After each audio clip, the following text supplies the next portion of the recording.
Car driver பார்த்தீங்கன்னா car driving பண்ணுறது, car door திறந்து விடுவாங்க. அந்த ஹீரோ போனதுக்கப்புறம் இவர் தனியாக இங்கே போய் உட்காந்துக்குவார். இது தமிழ் இண்டஸ்ட்ரியில். நீங்கள் அப்படியே மலையாளத்தில் பார்த்தீங்கன்னா மம்முட்டி, மோகன்லால் சூப்பர் ஸ்டாரு, மற்ற எல்லா ஆர்டிஸ்ட் எடுத்துங்க. எதிரில் வந்து கார் டிரைவர் உட்காருவார். சோஃபா, அதே சோஃபாவில் உட்கார, எதிரில் உட்காருவார், உட்காந்து பேசுவார். ப்ரொடக்ஷன் பாய் டீ வந்தோன்னு நேராக ஒரு பீடி பிடிச்சிட்டு இருப்பாங்க. மோகன்லாலும் மம்முட்டியே பார்ப்பாங்க. சேடா டே சாயா அப்படிம்பாங்க. ஓகே சேட்டா அப்படின்னா அந்த லாஸ்ட்டு ஒரு பஃபை இழுத்து முடிச்சு கீழே போட்டு தான் டீ எடுத்து கொடுத்துருவாங்க. தமிழில் அப்படி இல்லை. தமிழில் கொஞ்சம் மம்முட்டி, மோகன்லாலுக்கு அதிகபட்ச சம்பளமே 15 கோடி. 15 கோடி தான் உங்களுடைய ஹையஸ்ட் ரெமுனரேஷனே. நீங்கள் இங்கே எடுத்துக்கிட்டீங்கன்னா 50 கோடிங்கிறாங்க, 100 கோடின்றாங்க, 150, 200ன்றாங்க. எங்கே ப்ரொடியூசர் போவாங்க? எங்கேயாவது வட்டிக்கு வாங்கிட்டு வந்து கொடுத்து படத்தை பண்ணுறாங்க. பெரிய அளவில் பணத்தை கொட்டுறாங்க. ஒரு இன்னைக்கு நேற்று வந்து பிரதீபநாதன் 3 படம் ஹிட்டு கொடுத்தாரு. இன்றைக்கி 50 ரூபா சம்பளம் கேட்குறாரு. ஓகே. ஸோ சிவகார்த்திகேயன் 75 கிராஸ் பண்ணுறாரு, 75 crores கிராஸ் பண்ணுறாரு. இதோட அடுத்த ஸ்டாருக்கு நீங்கள் பார்த்தீங்க என்ன சம்பளம்னு பார்த்தீங்க. இவ்வளோ சம்பளங்கள் கொடுத்து போட்டு படம் பண்ணி படம் எதிர்பார்த்த அளவுக்கு வரலை அப்படின்னா படம் ஃப்ளாப்னா யார் தாங்க முடியும்?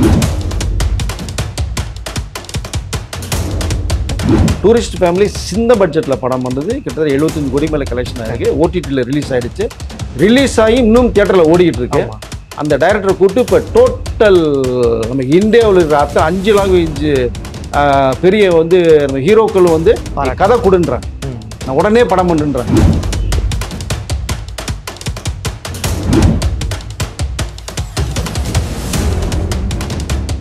அக்கார்ட் வாய்ஸ் நேயர்களுக்கு வணக்கம். நான் உங்க சுஷீந்திரன். இன்னைக்கு நம்ம கூட இருக்க ஸ்பெஷல் கெஸ்ட் திண்டுக்கல் வெங்கடேஷ் அவர்கள். வணக்கம் சார். வணக்கம். எப்படி இருக்கீங்க? நல்லா இருக்கு சார். தமிழ் சினிமாவை பொறுத்த வரைக்கும் நிறைய நல்ல படங்கள் கொடுத்துட்டு தான் இருக்காங்க. அதுக்கேற்ற மாதிரி நிறைய டிசாஸ்டர் மூவிஸும் நம்ம கிட்ட இருந்தா வந்துகிட்டு இருக்குது. அதை கம்பேரிங் டு மற்ற இண்டஸ்ட்ரி. ஸோ பேசிக்கலி கம்பேர் பண்ணக்கூடாதுன்னு சொல்லுவாங்க. ஆனால் வந்து அந்த கம்பேரிசன் வந்து ஆட்டோமேட்டிக்காக வந்து சினி இண்டஸ்ட்ரிக்குள்ள பேச்சுகள் போயிட்டு தான் இருக்கு. ஸோ தமிழ் சினிமாவும் மலையாள சினிமாவும் எந்த அளவுக்கு ஒரு ஒற்றுமையில இருக்குது, அதுக்கப்புறமா வந்து ஏன் அவங்களோட கதைக்களம்னா டோட்டலாக வேற மாதிரி இருக்கு, அதுக்கப்புறம் கண்டென்ட் பேஸ்டு ஃபிலிம்ஸ் வந்து நிறைய கொடுத்துக்கிட்டே இருக்காங்க. வாரம் ஒரு கண்டென்ட் பேஸ்டு ஃபிலிம் தரமா உங்ககிட்ட அமைஞ்சது. பட் தமிழ் சினிமால ஏன் நிறைய விஷயங்கள் கோட்டை விடுறாங்க? என்னதான் நடந்துட்டு இருக்கு? இல்லை, அதான் ஒரு சின்ன ஈகோ வேற கிளாஷ் ஆகுது. நம்ம தமிழ் இண்டஸ்ட்ரியில் வந்து அந்த ஈகோ ஒன்று இருக்கு. இப்போ நீங்கள் அங்கேயே நீங்கள் பார்த்தீங்கன்னா இங்கே வந்து பார்த்தீங்கன்னா ஒரு மிகப்பெரிய ஒரு ஸ்டார்கிட்ட ஒரு கார் டிரைவர் இல்லை ஒரு ப்ரொடக்ஷன் பாய் டீ தருவாங்க. இவங்களாம் பார்த்தீங்கன்னா ஒரு 10 அடி தூரமாக தள்ளி நின்று அவங்க ஹீரோ பார்க்குற வரைக்கும் பார்ப்பாங்க. சார் டீ எடுத்துகிட்டு வரணுமோ? ஆமாங்க. டீ கொடுத்துட்டு திரும்பி போயிடுவாங்க. கார் டிரைவர் பார்த்தீங்கன்னா கார் டிரைவிங் பண்ணுறது, கார் டோர் திறந்து விடுவாங்க. அந்த ஹீரோ போனதுக்கப்புறம் இவர் தனியாக இங்கே போய் உட்காந்துக்குவாங்க. இது தமிழ் இண்டஸ்ட்ரியில் இருக்குது. இது மாறணும்.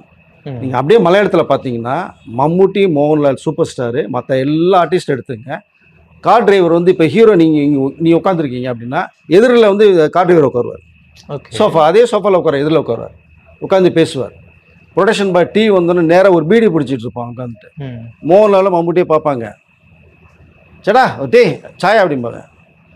ஓகே சேட்டா அப்படின்னா அந்த லாஸ்ட்டு ஒரு பஃபை இழுத்து முடிச்சு கீழே போட்டு தான் டீ எடுத்து கொடுத்துருவாங்க. அது என்னன்னா எல்லா பேரும் ஒன்று அப்படிங்கிறது அந்த இண்டஸ்ட்ரி மலையாளத்தில் இருக்கு. தமிழ் அப்படி இல்லை. தமிழில் கொஞ்சம் தள்ளி வச்சே பார்க்குறாங்க. பட் இல்லை, எல்லாமே ஒன்று தான். எல்லாருடைய கூட்டு முயற்சி தான் ஒரு படம். இங்கே சாதாரண ஒரு கிரெயின் தள்ளுறவங்களிருந்து, சாதாரணமாக லைட் எடுத்து ஃபிக்ஸ் பண்ணுறவங்களிருந்து அவங்க இல்லைன்னா ஷூட் பண்ண முடியாது. ஓகே. நீங்கள் பணம் 1000 கோடி வச்சுட்டு ப்ரொடியூசர் படம் பண்ண முடியாது, டைரக்டர் திறமை வச்சு படம் பண்ண முடியாது. இது எல்லாம் ஒட்டுமொத்த கூட்டணி. இது அந்த ஒட்டுமொத்த கூட்டணியில் தான் ஒரு சக்ஸஸ் படத்தை நம்ம தர முடியும். மலையாளத்தில் அப்படி இருக்காங்க. நீங்கள் ஸ்டோரி ரைட்டர் வந்து இது வந்து ஒரு ஸ்டோரி சொன்னாங்கன்னா அப்படியே மைண்ட் எடுத்துக்குவாங்க. டைரக்டர் ஓகே மாதிரி ஹீரோ கேட்பாங்க, ஓகே. அதுக்கப்புறம் யாரும் தலையிட மாட்டாங்க. டிஸ்கஷன் நடக்கும். ஓகே. இங்கே அப்படி இல்லை. என்னோட கதையை தான் வேணும், நான் தான் ஸ்டோரி, ஸ்கிரிப்ட், டைலாக், டைரக்ஷன் எல்லாம் நான் தான் பண்ணுவேன். அப்படிங்கும் போது அங்கே வந்து இன்னொருத்தருக்கு, அதாவது யாரோ அசிஸ்டன்ட் டைரக்டர் சொன்ன கதையை 3D எடுத்துட்டாங்க. நிறைய பேர் இன்றைக்கி வந்து கேஸ் போடுறது சொல்கிறது காரணம் அதுதான். பட் மலையாள இண்டஸ்ட்ரியை பொறுத்த முறையில் என்னன்னீங்கன்னா கதைக்கு முக்கியத்துவம் தர்றாங்க. ஹீரோக்கள் வந்து ஒரு மாஸ் வேணும் அப்படின்லாம் கிடையாது. நீங்கள் தொடரும்னு ஒரு படம், இப்போ மோகன்லால் படம் சூப்பர் டூப்பர் ஹிட்டு படம். பார்த்தீங்கன்னா ஸ்லோவாக தான் இருக்கும், கதையே கிடையாது. பட் ஒரே ஒரு லைன், இந்த கதையே நீங்கள் தமிழில் இந்த ஹீரோட்டே சொல்லுங்கள் படம் பண்ணுவாங்களேன்னு, இதெல்லாம் ஒரு கதையாப்பா அப்படின்ட்டு போயிடுவாங்க. எனக்கு எடுத்தோன்னா ஒரு சாங் வை, ஒரு ஃபைட்டு வை, ஒரு மசாலா வைமாங்க. பட் இந்த பாட்டும் ஃபைட்டும் மசாலாவும் இந்த கதைக்கு தேவைன்னா வைக்கலாம். நீங்கள் தேவையில்லாமல் வச்சிங்க அப்படின்னா கண்டிப்பாக அடிப்படும். ஸோ அதில் வந்து மோகன்லால் வந்து தேவைன்னா வைக்கிறான். இதே தான் அப்படியே எம்புரான் எடுத்துங்க, ஃபுல் ஆக்ஷன் கமர்ஷியலாக பண்ண படம். அந்த மோகன்லால் வேற இல்லை, பெருசாக எதிர்பார்த்த அளவுக்கு போகலை. ஏன்னா மோகன்லால் அப்படி பார்க்கறது விரும்பல என்னன்னு தெரியல. பட் யதார்த்தம் அப்படின்னாலே அதுக்கு மலையாள லாங்குவேஜ் அப்படிங்கிற ஒரு விஷயம் ஒன்று இருக்கு.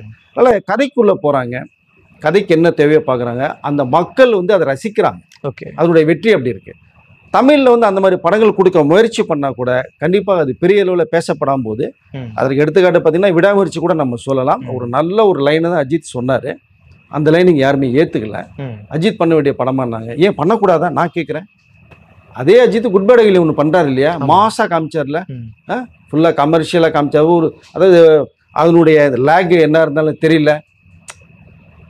ஸோ அதே இதை வந்து அழகாக நீட்டாக ஒரு படம் கொடுத்தாரு விடாமுயற்சி, அதை ஃப்ளாப் ஆக்குனீங்க. ஆமாம். பட் என்னன்னா தமிழ் ஃபீல்டு வந்து வேற ஒரு ஜோனலில் போய்கிட்டு இருக்கு. அது கொஞ்சம் மாறணுங்கிறத என்னுடைய கருத்து. ஓகே. நீங்கள் சொன்னது மாதிரி மலையாளமும் தமிழும் கம்பேரிசன் பண்ணோம்னா மலையாளம் வந்து நல்ல கண்டென்ட்டோட நல்ல ஆக்டர்ஸோட நல்ல படமாக கொடுக்குறாங்க. இங்கேயும் அது கொடுக்கணுங்கிறதா. பட் இப்போ ஓரளவு வந்துகிட்டு இருக்கு. இப்போ நீங்கள் அதை திரும்ப சொல்லணும்னா நம்ம டூரிஸ்ட் ஃபேமிலியை சொல்லலாம், எடுத்துக்காட்டாக சொல்லலாம், லப்பர் பந்து சொல்லலாம், பார்க்கிங் சொல்லலாம். ஆனால் அங்கே டூரிஸ்ட் ஃபேமிலி மாதிரியே லப்பர் பந்து மாதிரி படங்கள் வாரம் ஏதாவது வந்துகிட்டே இருக்கு சார் மலையாள இண்டஸ்ட்ரி. கண்டிப்பா அதான் சொல்றீங்களா, கதைக்கு முக்கியத்துவம் கொடுத்து ஆக்ட் பண்றாங்க. நீ சம்பளம் பெருசு வந்து எதிர்பார்க்கல சார். ஓகே. மம்முட்டி மோகன்லாலுக்கு அதிகபட்ச சம்பளமே 15 கோடி சார். அவ்வளோதானே சார்?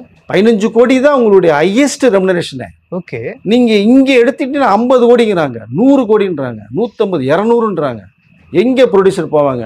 எங்கேயாவது வட்டிக்கு வாங்கிட்டு வந்து கொடுத்து படத்தை பண்றாங்க. அங்க அப்படி இல்லை. நீ 25 கோடி ரூபா இருந்தா மோகன்லால் படம் மட்டும் நீ வெளில வரலாம். ஓகே. கன்ஃபார்மாக ஒரு 50 கோடி வந்து பிஸ்னஸ் இருக்குது, 25 கோடி நீ லாபம் பார்த்துட்டு வரலாம். ஆனால் இங்கே வந்து பெரிய அளவில் பணத்தை கொட்டுறாங்க. ஒரு இன்னைக்கு நேற்று வந்து பிரதீபநாதன் 3 படம் ஹிட்டு கொடுத்தாரு, இன்றைக்கி 50 ரூபா சம்பளம் கேட்குறாரு. ஓகே. ஸோ சிவகார்த்திகேயன் 75 கிராஸ் பண்ணுறாரு, 75 crores கிராஸ் பண்ணுறாரு.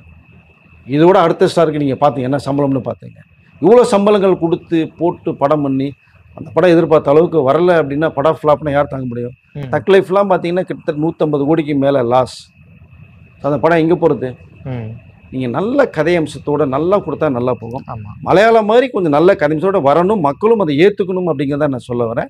டூரிஸ்ட் ஃபேமிலி சின்ன பட்ஜெட்டில் படம் பண்ணுறது கிட்டத்தட்ட 75 கோடி மேலே கலெக்ஷன் ஆகிருக்கு. ஓடிடியில் ரிலீஸ் ஆகிடுச்சு. ரிலீஸ் ஆகி இன்னும் தியேட்டரில் ஓடிக்கிட்டு இருக்கு. அந்த டைரக்டரை கூப்பிட்டு இப்போ டோட்டல் நம்ம இந்தியாவில் இருக்கிற அத்தனை 5 லாங்குவேஜ் பெரிய வந்து நம்ம ஹீரோக்கள் வந்து கதை கொடுன்றாங்க, நான் உடனே படம் பண்ணுன்றாங்க. எஸ் ராஜமௌலி அந்தளவுக்கு பாராட்டுறாரு அவரை. அவருடைய ரேஞ்ச் எப்படி உங்களுக்கு? அப்புறம் சூப்பர் ஸ்டார் ரஜினி கூப்பிட்டு வச்சு வீட்டில் அந்த படத்தை பார்த்துட்டு பாராட்டி டைரக்டர் ரொம்ப அப்ரிஷியேட் பண்ணுறாங்க. ஸோ ரஜினிக்கு ஏற்ற கதை இருந்தால் கண்டிப்பாக ரஜினி படம் பண்ணுவார் அவர்கிட்ட. ஸோ அதனால் ஒரு நல்ல படம் கொடுத்தீங்கன்னா நீங்கள் எங்கேயுமே அலைய வேணாம் சார், உங்களை தேடி வருவாங்க. Okay sir. அப்போ மலையாள இண்டஸ்ட்ரி மட்டும்தான் இந்த மாதிரி பண்ணுறாங்களா, இல்லை மற்ற இண்டஸ்ட்ரியும் வந்து கதைக்கு தான் முக்கியத்துவம் கொடுக்குறாங்க? இல்லை, கதை வந்து ரொம்ப எல்லாச்சும் முக்கியம் தான், கதை கொடுக்குறாங்க. இப்போ தெலுங்கு படம்லாம் கூட கதைக்குள்ளே போக ஆரம்பிச்சிட்டாங்க. இப்போ வந்து அதை தமிழும் கதைக்குள்ளே போகிறாங்க, போகலன்னு இல்லை. ஆர்டிஸ்ட் கொஞ்சம் பெரிய ஸ்டார் கோஆப்ரேட் பண்ணாங்கன்னா நல்லாயிருக்கும். இப்போ டூரிஸ்ட் ஃபேமிலின்னா அவர் கதையை வச்சுட்டு ஒரு ஹீரோ பண்ணால் மாஸ் நல்லாயிருக்கும் ஃபீல் பண்ண நினச்சி கூட ட்ரை பண்ணியிருக்கலாம். பட் ஹீரோ கிட்ட இது என்னங்க கதை, இங்கேருந்து ராமேஸ்வரம் வர்றீங்க பண்ணுறீங்க போகிறீங்கன்னு விட்டுருப்பாங்க. இதே சசிகுமார் கட்டணும் அவர் பார்த்துருப்பாரு, இந்த படம் சக்ஸஸ் ஆகும்னு அவரோட மைண்ட் சொல்லியிருக்கோம். அழகாக பண்ணாங்க. இன்னைக்கு பாருங்க, ஸோ சசிகுமாரோட ரெமுனேஷன் கொஞ்சம் ஏறி இருக்கு, அடுத்த படங்கள் இருக்கு, டைரக்டருக்கு போய் கியூல நிற்கிறாங்க, பெரிய ஹீரோக்கள் கியூல. அவர் சொல்லிட்டார் சார், ஏன் சம்பளம் ஏறாது அப்படி, ஏன்னா அவரோட வழி தெரியும். அவர் ஒரு ப்ரொடியூசர், ஸோ டைரக்டர், ஹீரோ அப்படிங்கும்போது சுப்பிரமணியபுரம்லாம் எந்த அளவுக்கு கஷ்டப்பட்டு எடுத்தாருங்கிறது எனக்கு தெரியும். அடுத்தவருடைய வழி தெரிஞ்சவர் அவர். ஏன்னா அவரு வந்து கஷ்டப்பட்டு படம் பண்ணி வந்ததுனால அவரோட வழி தெரியும். அதனால் படம் ஓடணும். படம் ஓடனா நீங்கள் சம்பளம் கேட்க வேணாம் சார், அவங்களே தேடி கொடுத்துருவாங்க உங்களுக்கு. அப்படி தான் இருக்குது. கூலி படத்தோட டப்பிங்லாம் வந்து ஆல்மோஸ்ட் முடிஞ்சிருச்சுன்னு சொன்னாங்க சார். அதுக்கப்புறம் ரஜினி சார் அவர்களும் வந்து படத்தோட ஃபர்ஸ்ட் ஹாஃப்லாம் பார்த்துட்டாராம், படம் சூப்பராக இருக்குன்னு சொல்லியிருக்காரு.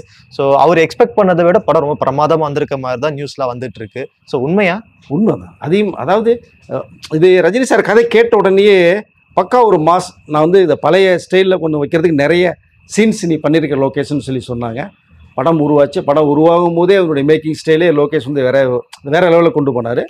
இந்த படத்தை 4 டிஜிட் பண்ணணும்னு சொல்லி ஒரு கணக்கு தான். கண்டிப்பாக அடிக்கிறது வாய்ப்பு நிறையா இருக்குது. படம் ரஜினி சார் பார்த்துட்டாங்க, அருமையாக இருக்குன்ட்டாங்க. இனி இந்த படத்தினுடைய வெற்றி வந்து அனிருத் கையில் இருக்குன்ட்டார் ஒரே வார்த்தையில். அது காரணம் என்னன்னா ஜெயிலர் 2 இப்படி தான் சொன்னாங்க. படம் பார்த்துட்டு பண்ணும்போது படம் பிரமாதமாக இருக்குது, நல்லா இருக்குது, நீங்கள் படம் பார்த்துட்டு சொல்லுங்கள், அனி மிரட்டிட்டார் அப்படின்னாங்க. அது மாதிரி இப்போ அனிருத்தை வந்து ரஜினி சார் சொல்றாருன்னா இந்த படத்தை அடுத்த ஸ்டெப்பு கொண்டு போவாருங்கிற ஒரு கணக்கில் சொல்றாங்க. டோட்டலாக ஒரு காம்போ வந்து பார்த்தீங்கன்னா இந்த படம் வந்து பெரிய லெவலில் வர வாய்ப்புகள் நிறையா இருக்குது. ரஜினி சார் மற்ற போஸ்ட் ப்ரொடக்ஷன் எல்லாமே போய்கிட்டு இருக்கு. அது August 14th ரிலீஸ், இந்த ஷார்ட் பீரியட் தான் இருக்குது. படம் ரஜினி சார் பார்த்து ரொம்ப ஹாப்பி ஆகிட்டாங்க. இதில் உண்மையிலே சொல்ல போனோம்னா நீங்கள் பழைய ரஜினியை பார்க்கலாம். அழகான ஒரு பக்க என்டர்டைன்மெண்ட் ஹாலிவுட் ஸ்டைலில் படம் பண்ணியிருக்காங்க. நம்ம நேயர்களுக்காக நிறைய விஷயம் சொன்னீங்க சார். ரொம்ப நன்றி. நன்றி.